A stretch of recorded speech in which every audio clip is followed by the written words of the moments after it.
Talagang magsasawa ka sa karne kapag holiday season. Kaya napakasarap kumain ng gulay. Tapos isasaw natin sa bagoong na may sili. Una nga sa mga listahan ng mga gulay na paborito ng mga Pilipino ay talong. Tinawag na itong eggplant ng mga agrikol dahil yung dahil medyo maliliit at puti ang kulay na para bang itlog ang itsura. Nandyan din ang okra na iba namang pagkasarap-sarap.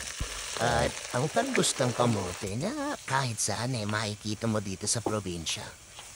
May nag-uusap nga na magkumare. Kapag nakakita raw siya ng talong, ay namimiss na yung asawa niya. Ang sabi naman ng isa, pag nakakita ko ng kamote, namimiss ko ang iyong kumpare. So, tinanong nung isa, bakit mare ganun kalaki? Hindi mare, ganun kadumi. Peace out.